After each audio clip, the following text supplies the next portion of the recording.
You've seen a brief intro about Domo, and I want to get into it a little further.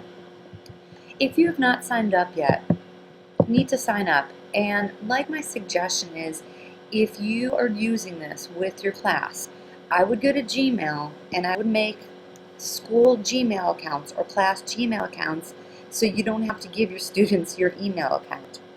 This way you can have kids in by classes, and it'll make it easier to grade if you have a bunch of different classes. If you're just a third grade teacher, I'd go to Gmail and create yourself a Gmail account, your name third. Make it as simple as possible, okay? And you can do an easier screen name, but make sure. And one thing, when your kids are using this, make sure they log in, because you can start working in Domo and go to create and start creating. But then at the end, you haven't logged in, it's going to cause you some problems. So always make sure that the kids log in. So I'm going to use one of my emails that I had. I made worst.1 at gmail.com. Just went to Google and created an account. And I matched the password. I think I just called it worst1. And that's it. So I'm now successfully logged in. You can go around and tell the kids logged in, because instead of saying sign in here, it'll say my period and then whatever name you decided for your display name. That's how you can go see all Domos that were created by creating on worst1. So what I've got here still in my guide is a number of different kids Domos that they've created. Okay, so when you want to go check them, or you go to my page. You want to create, you go to create. We want to do not a TV show or a slideshow, but here are some more tutorials. Here's another tutorial I think I took you to if you want to watch the tutorial about creating. If you don't want to watch the tutorial, just click create. And here you have the Domo interface. It'll log in. So what you have here is, the first is you have different characters. And here's your character menu.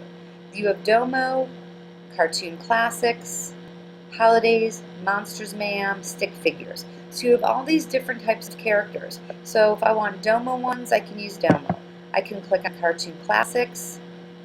Here's all my different Cartoon Classics. So don't forget, you don't just have one category of characters. You have all these different categories of characters. When you find one you want to use, you just click on it and it will pop into your Domo screen. A few different things you can do with characters. You can flip them around.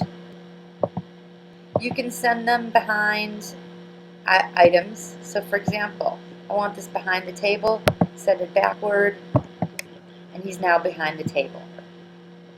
The next piece that you have is you have the talk bubbles, because Domo does not have sound. So that's how you decide how you get your characters to talk. The talk bubbles are all the same no matter what category you're in. All you have to do is click and drag the talk bubble in, click here to edit, and type away. There's some things you can do with the talk bubbles. For example, you can move the end where the mouth is, drag it around. You can drag a corner and make it bigger or make it smaller. Down here, when your talk bubble is, you have font choices. So you can pick different fonts. And you can pick a background color for the text bubble. And you can align it. You can change the font color of the text. You can even make it a link now to link to a website. So if you want to link it somewhere, you can add a link to another animation or user page. You can't link it to a website, just to another animation. Okay, so that's basically talk bubbles. That's this thing. You also can get to talk bubbles by being in a different choice of characters, and then there's talk bubbles. Then you have backgrounds. So your background scenes do change according to what character set you're in. So here's all the Monsters Mayhems. I just click on it. Now I've got that scene. If I go to Cartoon Classics, you have all these different scenes. All you have to do is click on them. So backgrounds is this scene right here. I'm going to go back to the Monsters Mayhem one since they kind of apply better. And we'll just put them in a spooky scene. Next, Next, let's go to the Objects menu. Under the Objects, you have three categories: handhelds, headgear, and others. And all you have to do to put something in is click on it and it goes in. Now some of the things animate and some of the things don't. You also have some choices: flipping, which you won't be able to tell, sending to the back, and movement. So you can slide it, which means you can move it this direction if you want to. And when you're done, it'll play in the scene, it'll slide. So you can pick headgear, and it'll go on your creature's head if you want, and notice how it fits to the creature's head. So any of the headgear features to your character's head.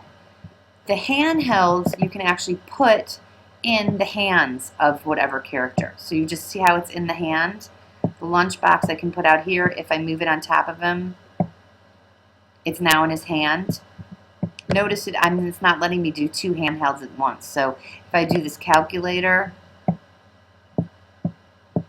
I now have the calculator. So you can only have one handheld. Forgot to show you one thing about the characters too. They do also have other things besides flipping. They have actions. So certain characters have different actions you have to see. So this guy can kiss. Okay, so if you click on it, you've got movement, so you can make him walk. So you could say, okay, he's going to walk from here to here. And you can make him walk. So if you want to move him, you can click him and drag him. You also can, besides making him, walk, so you need to move the second guy. Sorry about that. Move the second guy to where you want him to walk to. And now he will supposedly walk there. You also have, you have to see it in the scene. I'm sorry. Haven't done this in a little bit. You've got facial expressions, so you can make him sad. And then there's the handheld and the headgear. If you want to remove the handheld, you can remove the prop at a certain point. So see how he's walking and he's unhappy. Great. So you've got different things that you can do. So you just click, you've got actions, movements, and facial expressions. Okay. When you're done with one scene, you go down here and you can click plus, add a scene. So you've added a scene and it's the same thing. Now you can change backgrounds of scenes, you can add characters into a scene, so I can go back in and I can add now another character that can appear in this scene.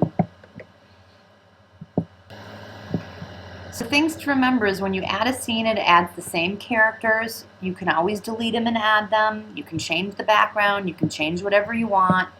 Clicking on the guys gives you actions, movements, and facial expressions. Play around with those. You want to see your item, you click on preview, and sometimes it takes a little bit for it to actually initialize and preview. Well, it didn't take that one that long, and you can see your animation. You're not happy with it, you can go back to edit. And when you're done and ready to save, you can click Save Now.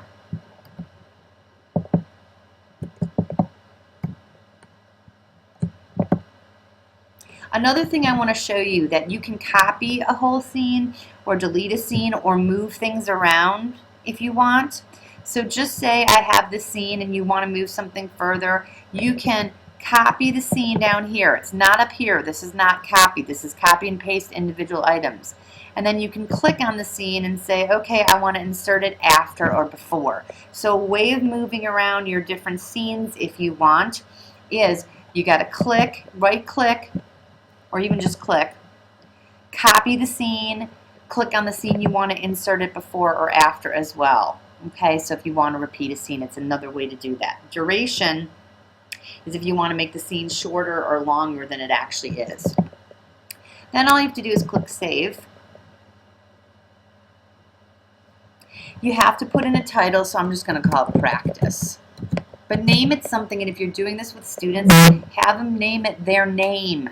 Not last name, but first name and something to do with it so you know. Tags are required, and those are categories that it might come in. You don't have to really worry about the tags. Just put something in there, maybe just the title again, unless you want to tag it so it can be found.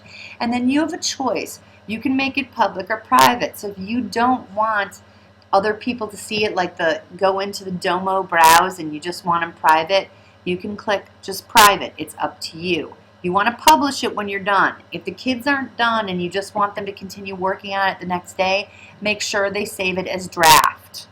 So when I go to save and share private, you can put in background music if you want to. I forgot to go over that piece.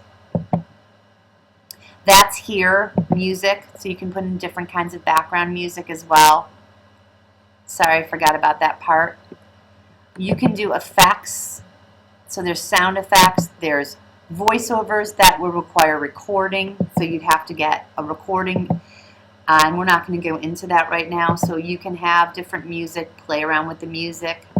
You can do different effects themselves as well. If it would let me, my computer's a little slow. So if you want to play with these are more advanced features, cut, zoom, pan, fade in, so you can like see what they do, fade in, shakes things around. So you can do effects to different scenes if you want. So if you want to start or end. So these are kind of cool. A curtain. Sorry, I forgot about these, you guys. So just make sure you have your kids play with the effects. They can be kind of fun. And you can do different things. So you have music and effects. Click save. And once again, save and share. And I'm not adding music, so I'm saving without the music. And it's going to take a minute, but I need to show you this piece, so I'm going to pause this. Once you save and share, you want to get back to my page and find the document, and that's how I'm going to show you how you can actually save and share the document. So here's my thing. It appears on the top. Here's all your animations. They go from the last to the first. So sometimes you have to scroll down and it'll even say next if your kids are going, I can't find mine, because it's all the way down at the bottom. So what you can do then is on the slideshow, you've got choices. You can trash it. You can, if you want, you can make a copy. You can edit it. And here's the people with sharing. So you can post it to Facebook, Twitter, Delicious. You can email it to someone. Address. So each of the animations has a web address, and here's the web address right up here. So you could just copy and paste it and email someone this web link, and that's the easiest way to share.